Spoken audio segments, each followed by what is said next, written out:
दोस्तों, आमतौर पर जब कोई इंसान जुर्म की दुनिया में कदम रखता है तो उसका एक ही मकसद होता है और वो होता है बदला। लेकिन आज जो कहानी हम आपको एक्सप्लेन करने जा रहे हैं वो एक ऐसे खतरनाक मुजरिम की है जिसकी आपसी रंजिश किसी इंसान से नहीं बल्कि भगवान से होती है। मगर ऐसा क्यों होता है और आखिर भगवान ने उसका क्या बिगाड़ा था? इस हकीकत से पर्दा उठने पर आप भी हैरत में पड़ जाएंगे। मूवी का नाम है प्रिजनर्स और इसकी 8.1 IMDb रेटिंग बताती है कि ये कहानी कितनी जबरदस्त है। तो चलिए दोस्तों, शुरू करते हैं। हमारी कहानी की शुरुआत एक बर्फीले जंगल से होती है जहाँ पर दो लोग हिरण का शिकार करने के लिए घंटों घात लगाए बैठे थे। ये पिता पुत्र की जोड़ी होती है जिसमें पिता का नाम केलर डॉवर होता है और बेटे का नाम रैल्फ। केलर अक्सर जंगलों के बीच अपने बेटे को ले जाकर उसे हंटिंग सिखाता है। ये उसी मेहनत का असर है कि आज रैल्फ ने अपने अचूक निशाने से एक हिरण को मार गिराया था, जिस पर केलर अपने बेटे की पीठ थपथपाता है। दोस्तों, केलर पेशे से एक मैकेनिक होता है जो अपने बेटे को हंटिंग करना इसलिए सिखा रहा था क्योंकि वो उसे किसी भी तरह की मुसीबत के लिए तैयार करना चाहता था। अब हमें यहाँ पर केलर के परिवार से रूबरू करवाया जाता है जिसमें उसकी पत्नी ग्रेस डॉवर और 6 साल की बेटी एना होती है।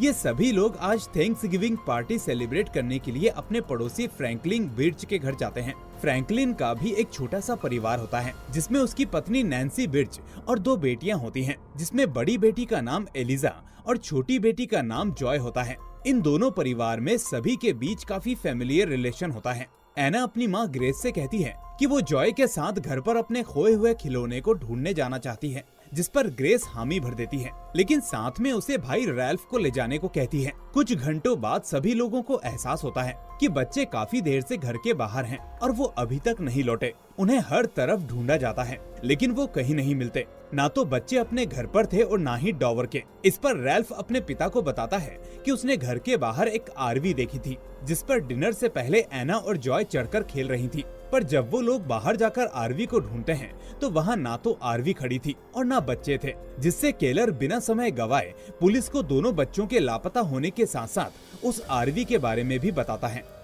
अब इसके बाद हम डिटेक्टिव लोकी को देखते हैं जो कि इस पूरे केस का इंचार्ज होता है और केलर के बताए अनुसार कुछ ही घंटों में उस आरवी को ढूंढ निकालता है। और लोकी जैसे ही आरवी के पास जाता है तो उसके अंदर बैठा हुआ शख्स आरवी को लेकर भागने लगता है, पर डिसबैलेंस होने की वजह से गाड़ी सीधे जाकर एक पेड़ से टकरा जाती है, जिसके बाद लोकी अंदर बैठे उस आदमी को अपनी हिरासत में ले लेता है और थाने ले जाकर उससे बच्चियों के बारे में सवाल जवाब करता है। लेकिन एलेक्स नाम का ये शख्स बच्चियों के बारे में कुछ भी जानने से इनकार कर देता है। यहाँ तक कि उसे ये भी नहीं पता होता कि वो आखिर किन बच्चियों की बात कर रहा है। जिस पर लोकी उससे पूछता है कि अगर तुमने कोई गुनाह नहीं किया तो मुझे देखकर भाग क्यों रहे थे? जवाब में एलेक्स कहता है कि मैंने तो तुमको देखा तक नहीं था, मैं तो बस उसी आरवी में रहता हूँ और वहीं सोता हूँ। इसके बाद लोकी आगे की जांच पड़ताल करने के लिए एलेक्स की आंटी होली के घर जाता है, जहाँ पर वो उसे बताती है कि एलेक्स हमेशा से काफी शांत स्वभाव का है और किसी से भी कोई लड़ाई झगड़ा नहीं करता था।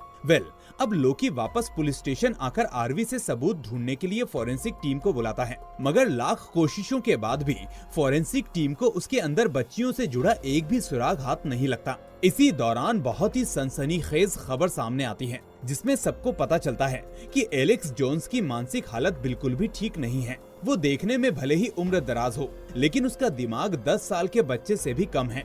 इससे लोकी और उसके साथियों को ये समझते देर नहीं लगती कि हो ना हो ये काम एलेक्स के बस की तो बात नहीं है। हालांकि फिर भी लोकी एलेक्स को लेकर कोई भी चांस नहीं लेना चाहता था, इसलिए वो शहर के उन सभी अपराधियों का डेटा कलेक्ट करता है जिनका नाता कभी बच्चों के अपहरण से जुड़ा हुआ हो। इस बीच उसे फादर पैट्रिक डुन नाम के एक आदमी के बारे में पता चलता है और इसके बाद लोकी उसके घर जाता है, पर 1000 बार दरवाजा खटखटाने के बाद भी कोई रिस्पॉन्स नहीं था, जिससे लोकी के दिमाग की शक की सुई घूमती है और वो बिना किसी के इंतजार किए ही घर के अंदर दाखिल हो जाता है। यहाँ उसे फादर डुन नशे की हालत में टल्ली मिलते हैं। तभी उसकी नजर एक खुफिया दरवाजे की तरफ जाती है, जिसे खोलने पर उसे घर के अंदर एक बहुत बड़ा बेसमेंट मिलता है। इस बेसमेंट में चेयर पर बंधी हुई एक डेड बॉडी पड़ी हुई थी, जिसके बाद लोकी फादर डुन को पकड़कर जबरन उठाकर उससे पूछता है कि ये आदमी कौन है और आखिर तुम्हारे बेसमेंट में कैसे पहुंचा। फादर डुन कहते हैं कि ये आदमी कुछ साल पहले मेरे पास कन्फेशन करने के लिए आया था। मुझे लगा इसने कोई छोटा मोटा पाप किया होगा, लेकिन जब इसने बताया कि उसने 16 छोटे बच्चों को मौत के घाट उतारा है, तब मेरा दिमाग खराब हो गया और मैंने किसी तरह इसे पकड़कर बेसमेंट में बंद कर दिया ताकि ये और बच्चों की जान के साथ खिलवाड़ ना कर सके। अब यहाँ पर लोकी ने इस आदमी को तो पकड़ लिया है, लेकिन इसका इस आदमी का उन दोनों बच्चियों से कोई भी वास्ता नहीं था। इसलिए अगले दिन पुलिस की एक टीम बच्चियों को ढूंढने के लिए जंगल में निकलती है। इसमें केलर भी अपनी मर्जी से शामिल होता है। केलर बच्चों को ढूंढने के लिए जंगल का एक एक कोना खंगाल रहा था कि तभी उसे ग्रेस का फोन आता है, जो उसे बताती है कि पुलिस ने एलेक्स को छोड़ दिया है। इस पर केलर काफी गुस्सा हो जाता है और भागते हुए पुलिस स्टेशन पहुंचता है, जहां वो सरेआम सभी के सामने एलेक्स पर हमला कर देता है। दोनों के बीच हल्की फुल्की झड़प हो जाती है और एलेक्स केलर के कान में कहता है कि जब तक मैं उनके साथ था वो बच्चियां बिल्कुल भी नहीं रोईं। ये सुनकर केलर का गुस्सा 7वें आसमान पर पहुंच जाता है और उसे मालूम पड़ जाता है कि आखिर इसी ने ही मेरी बेटियों को गायब किया है, जिस पर वो उसे और मारने लगता है। लेकिन पुलिस के बीच बचाव करने से एलेक्स आज उसके हाथों से बच जाता है। लोकी और उसके अन्य साथी किसी तरीके से केलर को संभालते हैं और उसे स्टेशन वापस लाते हैं, जहां पर केलर एलेक्स द्वारा बोली गई उस बात को उन्हें बताता है, मगर कोई भी उसकी बातों पर विश्वास करने को तैयार नहीं था। हालांकि फिर भी लोकी एक आखिरी बार क्रॉस चेक करने के लिए एलेक्स के घर पर पहुंचकर उससे पूछता है कि क्या तुमने सच में केलर से बोला था कि वो बच्चियां जब तक तुम्हारे साथ थी तब तक नहीं रोई। इस पर बड़ी ही मासूमियत के साथ एलेक्स उसे मना कर देता है। लोकी उसे धमकाने की भी कोशिश करता है, मगर इससे भी कोई काम नहीं चलता, जिसके बाद वो वहाँ से चला जाता है और केलर को बताता है कि एलेक्स वाकई बेगुनाह है, हमें उस पर अपना समय बेकार नहीं करना चाहिए।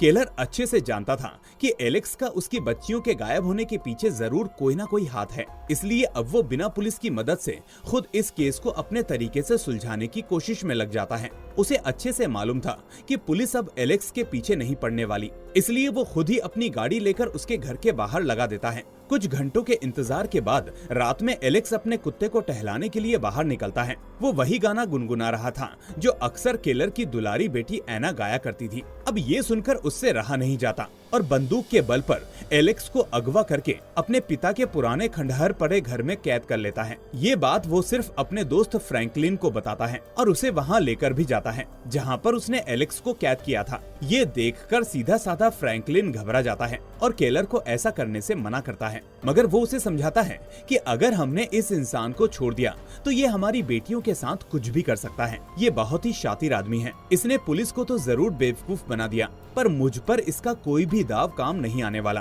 और फिर वो उसे बहुत मारता है। केलर मार मार कर एलेक्स का थोबड़ा बिगाड़ देता है, मगर इतनी पिटाई के बाद भी वो उसकी बच्चियों के बारे में कुछ भी बताने को तैयार नहीं था। वहीं दूसरी तरफ लोकी उस शहर में गुमशुदा हुए पुराने मिसिंग बच्चों की केस फाइल्स को खंगालने लगता है, जहाँ पर उसे एक बच्चे के बारे में पता चलता है जिसका नाम पेरी होता है, जो 26 साल पहले किडनैप हुआ था लेकिन आज तक नहीं मिला। और जब लोकी पेरी की माँ से मिलने जाता है तो उसे सबसे अजीब बात ये मालूम पड़ती है कि जब ये बच्चा गायब हुआ था तब उसकी उम्र 6 साल की थी और गायब होने वाले दिन उसके घर के भी बाहर एक आरवी खड़ी थी। अब लोकी ये सब जानकर काफी परेशान हो जाता है और फादर डुन से पूछताछ करने जाता है। डुन उसे बताते हैं कि उसने जिस आदमी को मारा है वो उसे बिल्कुल भी नहीं जानते हैं, लेकिन उसने उनसे कहा था कि वो ईश्वर से जंग लड़ रहा है उनके प्यारे बच्चों को मारकर, जिस पर वो आदमी मुझे बहुत ही खतरनाक लगा, इसलिए मैंने उसे बेसमेंट में कैद कर दिया था। पर हैरत अंगेज बात तो ये थी कि जिस हत्यारे को फादर डुन ने मारा था उसकी शिनाख्त अभी तक नहीं हो पा रही थी, यहाँ तक कि उसका डीएनए भी किसी से मैच नहीं कर रहा था, जिससे उनके लिए ये पता लगाना बेहद मुश्किल होता जा रहा था कि आखिर वो आदमी कितने सालों से बेसमेंट में पड़ा था। धीरे धीरे उन बच्चियों को खोए हुए पूरे 4 दिन बीत रहे थे। अभी तक उनके बारे में कोई भी सुराग नहीं मिला था और अब आम जनता शहर में कैंडल मार्च निकालती है। इस जुलूस में हजारों लोग शामिल होते हैं। लोकी भी सांत्वना देने के लिए वहाँ पहुँचता है। तभी उसकी नजर एक लड़के पर पड़ती है जो न जाने क्यों लोकी को देखकर अचानक से भागने लगता है। लोकी को दाल में कुछ काला लगता है और वो उसके पीछे पीछे भागता है, लेकिन अंधेरा ज्यादा होने की वजह से लड़का उसके हाथों से निकल जाता है। हालांकि अब लोकी के दिमाग में उस लड़के की तस्वीर छप चुकी थी और वो तुरंत पुलिस स्टेशन जाकर उसकी फोटो को वांटेड लिस्ट में शामिल करके चारों तरफ सर्कुलेट करवा देता है। टीवी पर इस खबर को देखने के बाद एक शॉपिंग मॉल में काम करने वाली लड़की लोकी को कॉल लगाती है और उसे बताती है कि जिस आदमी की वो तलाश कर रहे हैं वो उनके स्टोर का रेगुलर कस्टमर है और ये बच्चों के कपड़े खरीदने यहाँ आता रहता है। और इसके अलावा उस लड़की को भी कुछ नहीं पता था, यहाँ तक कि कैश में पेमेंट करने की वजह से उसके कार्ड की डिटेल्स भी उनके पास नहीं थी। अब ये सब सुनने के बाद लोकी लड़की को अपना कार्ड देता है और जाते जाते कहता है कि अगली बार वो इंसान यहाँ पर आए तो सबसे पहले मुझे कॉल करना। वहीं फ्रैंकलिन की पत्नी नैन्सी अपने पति से पूछती है कि तुम लोग मिलकर 3 दिन से आखिर क्या खिचड़ी पका रहे हो? तुम लोगों का ना कोई आने का समय होता है ना ही कोई जाने का, आखिर कर क्या रहे हो? जिस पर फ्रैंकलिन उसे केलर से मिलवाता है और सारी बात बताता है। अब नैन्सी एक बार एलेक्स से मिलना चाहती थी, वो एक माँ की तरह अपनी बेटी के बारे में पूछना चाहती थी, जिस पर केलर राजी हो जाता है। नैन्सी एलेक्स के हाथ खोलकर उससे रोते हुए बस यही कहती है कि आखिर मेरी बेटी कहाँ पर है, मगर एलेक्स अभी भी अपना मुंह नहीं खोलता और वहाँ से भागने की कोशिश करता है। पर इससे पहले कि वो भाग पाता, केलर उसे दोबारा दबोच लेता है और एक लकड़ी के शेल्फ में बंद कर देता है। फ्रैंकलिन से एलेक्स की हालत बिल्कुल भी नहीं देखी जा रही थी। वो केलर से कहता है कि हम दोनों को अपनी बेटियां वापस चाहिए,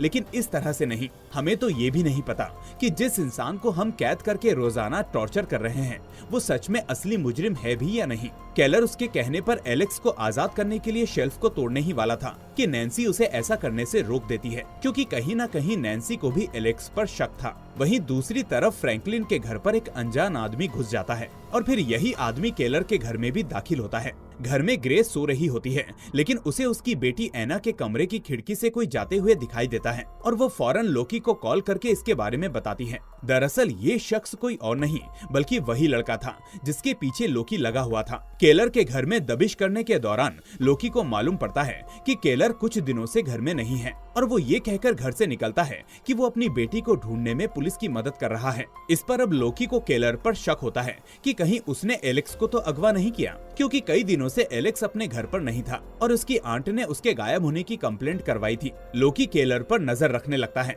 और आखिरकार एक दिन वो उसे मिल जाता है, पर केलर लोकी की गाड़ी को देखकर समझ जाता है, इसलिए उसे बेवकूफ बनाने के लिए शराब की दुकान से एक दारू की बोतल खरीद के सीधे उसकी गाड़ी में बैठकर पूछता है कि क्या तुम मेरा पीछा कर रहे हो? लोकी उसे बोलता है कि एलेक्स कुछ दिनों से घर से गायब है, क्या तुम उसके बारे में कुछ जानते हो? ये सुनने के बाद केलर उल्टा लोकी पर भड़क जाता है और कहता है कि अगर शहर से लोग गायब हो रहे हैं तो ये किसी और की नहीं बल्कि पुलिस वालों की जिम्मेदारी है। उसे ढूंढने की बजाय तुम मेरा पीछा कर रहे हो, तुम्हें शर्म आनी चाहिए। और ये कहकर वो गाड़ी से उतरकर चला जाता है। इसके थोड़े समय बाद वो वापस उसी जगह पर पहुंचता है जहां पर उसने एलेक्स को बंदी बनाकर रखा था। केलर उसे बहुत ही बेरहमी से टॉर्चर कर रहा था, जिससे एलेक्स की हालत बद से बदतर होती जा रही थी। वो सिर्फ एक ही बात कर रहा था कि वो असली एलेक्स नहीं है, पर केलर को उसकी बातें फिर भी समझ में नहीं आ रही थी। इतने में ना जाने कहां से वहां लोकी आ पहुंचता है, जिसे केलर देख लेता है और वो एलेक्स को शांत रहने की धमकी देकर दरवाजे के सामने ही बेहोशी का नाटक करके लेट जाता है। लोकी घर के अंदर दाखिल होता है तो केलर से पूछता है कि आखिर तुम यहाँ कर क्या रहे हो? वो उसे बताता है कि ये मेरा पुश्तैनी घर है, मैं अक्सर जब ज्यादा शराब पी लेता हूँ तो यहीं पर आकर आराम करता हूँ, क्योंकि मैं ग्रेस के सामने ऐसा नहीं कर सकता। जिस पर लोकी उससे पूरा घर दिखाने को कहता है और केलर उसे अपने साथ लेकर घर का हर एक कमरा दिखाने लगता है। देखते देखते लोकी अब वहाँ पहुँच जाता है जहाँ पर एलेक्स को केलर ने कैद किया था, पर इससे पहले कि वो कुछ समझ पाता, यहाँ अचानक से लोकी का फोन बजता है। ये कॉल स्टोर में काम कर रही उस लड़की की होती है जिसने केलर को वांटेड आदमी के बारे में बताया था। वो केलर से कहती है कि वो लड़का हमारी दुकान में आया था, लेकिन उसे मुझ पर शक हो गया, जिसके बाद वो तुरंत यहाँ से भाग रहा था। हालांकि मैंने उसकी गाड़ी का नंबर नोट कर लिया है। जिसके बाद गाड़ी के नंबर द्वारा लोकी को लड़के का पता मिल जाता है और वो उसके घर पर जाकर उसे धर दबोचता है। घर की तलाशी लेने में लोकी को वहाँ पर ढेर सारे छोटे छोटे बॉक्सेस मिलते हैं, जिसमें सांप के अलावा बच्चों के कपड़े होते हैं। साथ ही साथ एक बक्से में उसे एक डायरी मिलती है जिसके ऊपर लिखा था कि अगर तुमने सारे रास्तों को समझ लिया तभी तुम घर जा पाओगे। जिसके बाद वो उस लड़के को गिरफ्तार करके पुलिस स्टेशन ले आता है और वहाँ पर केलर और फ्रैंकलिन को भी बुलाता है। असल में इन दोनों को लोकी ने पुलिस स्टेशन में इसलिए बुलाया था ताकि वो उन कपड़ों की शिनाख्त कर सकें कि वो उनके बच्चों के हैं या फिर किसी और के। जिस बात का डर था आखिरकार वही होता है। खून से लथपथ कपड़े एना और जॉय के ही होते हैं। जिसे देखकर फ्रैंकलिन वहीं फूट फूट कर रोने लगता है और अब उसे विश्वास हो चुका था कि उसकी बेटी अब इस दुनिया में नहीं रही। पर केलर को अभी भी अपनी बेटी के जिंदा होने की आस थी। केलर घर जाकर रैल्फ को अच्छे से समझाते हुए कहता है कि चाहे कुछ भी हो जाए, घर में टीवी नहीं खुलनी चाहिए और तुम्हारी माँ को ऐना से जुड़ी कोई भी न्यूज नहीं मिलनी चाहिए। तुम्हारा काम है उनका ख्याल रखना। इसके बाद केलर एलेक्स के पास जाता है और उससे कहता है कि आखिर अब तो बता दो कि मेरी बेटी कहाँ है। वो बस उससे इतना ही कहता है कि तुम्हारी बेटी एक भूल भुलैया में फंसी हुई है। वहीं दूसरी तरफ पुलिस ने उस लड़के की पहचान कर ली थी। इसका नाम बॉब टेलर था, लेकिन लाख टॉर्चर करने के बाद भी वो पुलिस के सामने एक शब्द भी बयां करने को तैयार नहीं था। बस इंटेरोगेशन रूम में बैठकर कागज में ड्राइंग बना रहा था, जो कि देखने में कोई भूल भुलैया लग रही थी। लोकी इन पहेलियों में अपना समय खराब नहीं करना चाहता था, इसलिए वो फौरन बॉब पर गुस्सा करने लगता है और उससे सच बोलने को कहता है। तभी बॉब मौका पाकर एक पुलिस वाले की गन छीन लेता है और खुद को गोली से मार देता है। ये देखकर लोकी पूरी तरह से हैरत में पड़ जाता है, क्योंकि कई दिनों से चल रहा ये केस अब सुलझने की कगार पर था। उसे काफी लंबे समय के बाद इतनी बड़ी लीड मिली थी, मगर सब कुछ तबाह हो चुका था और लोकी की सारी मेहनत पर पानी फिर चुका था। लोकी इन सभी चीजों से काफी परेशान था और टेबल पर पड़े उन सभी तस्वीरों को एक एक करके देख रहा था। तभी उसकी नजर एक तस्वीर पर पड़ती है, जो कि उस आदमी के लॉकेट से मेल खाती है जिसे फादर डुन ने मारा था। इसके बाद फोरेंसिक जांच में हमें ये भी मालूम पड़ता है कि कपड़ों पर जो खून लगा था वो किसी इंसान का नहीं बल्कि जानवर का था और खुदकुशी करने वाला बॉब दरअसल बचपन में खुद एक किडनैपिंग का शिकार हुआ था, जिसके बाद उसे कुछ ऐसा नशीला पदार्थ खाने को दिया गया था जिससे उसकी याददाश्त हमेशा हमेशा के लिए चली गई थी। बस तभी से इस लड़के की मानसिक स्थिति खराब है। यहाँ पर उन्हें भूल भुलैया से जुड़ी एक किताब भी मिलती है। ये वही ड्राइंग थी जिससे जुड़ी चीज बॉब इंटेरोगेशन रूम में बना रहा था। लोकी को लगता है कि जरूर ये किताब उसे इसी शख्स ने दिया था जिसने इसे बचपन में किडनैप किया था। इन सब चीजों को समझने के बाद लोकी समझ जाता है कि बॉब ने कुछ नहीं किया था, वो पूरी तरीके से निर्दोष था और असली कातिल अभी भी बाहर घूम रहा है। वहीं अब हम केलर को देखते हैं, जिसे एलेक्स की भूल भुलैया वाली बातें याद आती हैं। लेकिन जब वो उससे पूछता है कि ये भूल भुलैया कहाँ है, तब वो कुछ नहीं बताता। इसलिए इसका पता लगाने के लिए वो उसकी आंट हॉली जोन्स के घर जाता है। वो उनसे रिहाई के दिन एलेक्स पर हाथ उठाने के लिए माफी मांगता है और फिर बातों ही बातों में वो भूल भुलैया के बारे में बोलने लगता है, जिससे आंट होली समझ जाती है कि जरूर एलेक्स के बारे में केलर को कुछ न कुछ पता है। आंट होली बात को घुमाकर बताती है कि उनको और उनके पति को बचपन से सांप पालने का शौक था और उनका बेटा बड़ी ही कम उम्र में कैंसर की वजह से मर गया था, जिसके बाद उन्होंने एलेक्स को अडॉप्ट किया। पर एलेक्स सांपों से बहुत डरता था और एक दिन जब उसने अपनी आंखों के सामने ढेर सारे सांपों को देखा, तभी से वो सदमे में चला गया और फिर ज्यादा बात करना बंद कर दिया। आंट होली की बातों को सुनने से केलर जान चुका था कि ये औरत एलेक्स के बारे में जरूर कुछ न कुछ छुपा रही है, इसलिए आगे बिना कुछ बोले वो अपने घर वापस आ जाता है। यहाँ ग्रेस उसे बताती है कि जॉय वापस मिल चुकी है, लेकिन पुलिस को ऐना की अभी तक कोई भी खबर नहीं है। केलर तुरंत भागकर अस्पताल जाता है जहाँ पर जॉय एडमिट थी। वो उससे पूछता है कि क्या तुम्हें याद है कि तुम लोगों को कहाँ पर कैद कर रखा गया था, जिस पर वो बच्ची बताती है कि हमें जहाँ पर रखा गया था वहाँ पर आप आए थे। हमने आपको आवाज लगाने की कोशिश भी की थी, पर हमारा रूम बंद कर दिया गया था। बस इतना सुनने के बाद केलर को ये समझते देर नहीं लगती